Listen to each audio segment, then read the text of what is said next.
50 days on a high-fat carnivore diet with 90% of my calories coming from fat. This is what happened to me.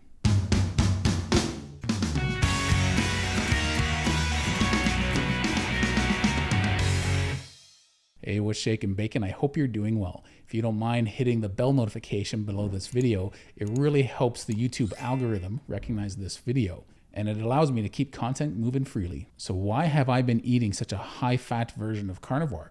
Well, regular carnivore got me a long ways. I've lost over 160 pounds doing a regular version of carnivore. I think this works for most people, by the way, and they should just stick with this if all's going well. Just eat when you're hungry, try and have fatty meats. Don't worry about how much fat you're getting. Don't worry about how much protein you're getting unless you're eating too lean. If you're eating lean, that's typically not a good recipe. Your sleep's gonna start suffering. You're gonna start getting brain fog and lots of other symptoms you don't want. So if you're noticing you're doing a carnivore diet and you're just not feeling well, that could be the reason. But typically, eat as much as you want, try and stay satiated, and try and be consistent. Consistency is key.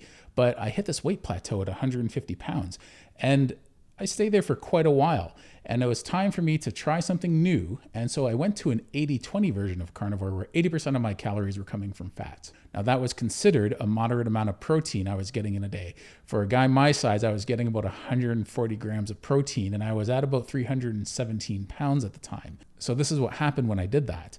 I initially put on over 20 pounds, and after about 2.5 to 3 weeks, I quickly lost 10, and I did nothing different. The rest of it came off over the next few months, and I got down to 304 pounds and maintained that for quite a while. The neat thing was I was still losing inches doing this, so you can't always stress yourself out about the scale. The scale is a poor indicator of health. Waistline is a much better indicator of health, and I was doing pretty good doing that. But then after quite a few more weeks, I had some dairy in my diet, put on 10 pounds, and then I switched to this higher fat version of carnivore at 90% of my calories. I did that because I got pretty good results from the first time I did high fat. And this version of high fat is supposed to be good if you have insulin resistance. And it turned out I still had insulin resistance. My insulin was really high. We count in millimoles in Canada, and it was 255 millimoles. The cutoff is 180. I got down to 187 millimoles for my fasting insulin after just 3 weeks on this way of eating. My LDL cholesterol dropped substantially. Here's the crazy part about all that. I put on over 20 pounds doing it. I could tell by the way my clothes fit. I didn't have an accurate scale to measure my weight, but I could tell by my waistline, I put on easily 2 inches on my waist. But the weird thing about that is it's not just around my lower stomach where I put weight on typically, like your belt line. It's my upper stomach. For some reason, that's filled out. Now, because I've been weight training, my clothes is tighter in my chest, back, and shoulders, and that's part of the issue. So I know some of that weight is muscle mass, but I do know more of it is fat. I have no doubt about that. And I'm expecting this to melt off anytime soon. May take a few more weeks, but I gotta keep getting my insulin down. Here's the frustrating part. Another 3 weeks or 4 weeks went by and I got my fasting insulin checked as well as my LDL cholesterol. And my LDL cholesterol wasn't as good as it was before. And my fasting insulin was right back up to where it was before. Actually, it was 10 points higher. I was just under 265 millimoles. I was as frustrated as I was confused. So I had to start thinking about, okay, what was different from last time to this time? Well, the first time I rode my bicycle to my blood test. So it was done in the morning and I rode a bicycle there. Now I took it easy because I wasn't sure if it would have an impact on my fasting insulin. I know it would have an impact on my fasting sugar, but I wasn't sure how much of an impact it might have on my fasting insulin. And it turns out it might have had quite a bit of an impact, even though it was a very casual 12 to 15 minute bike ride. I wanted to make sure I wasn't exerting myself too much. The other thing that could have had an impact is I was eating this food out of the country before, so maybe the quality of the meat is a little different in Canada. Could be that, I don't know.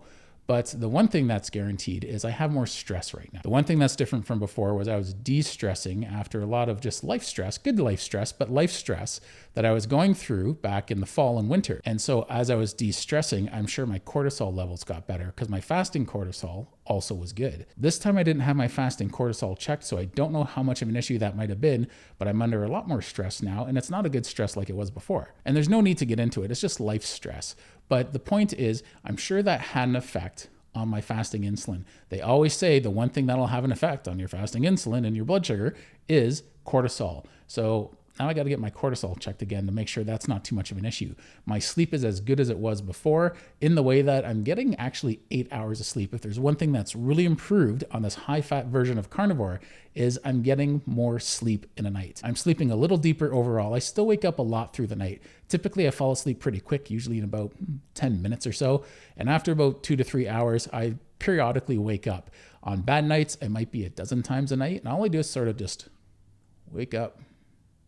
Oh, it's not morning yet. Close my eyes, and I'm asleep again within 30 seconds typically.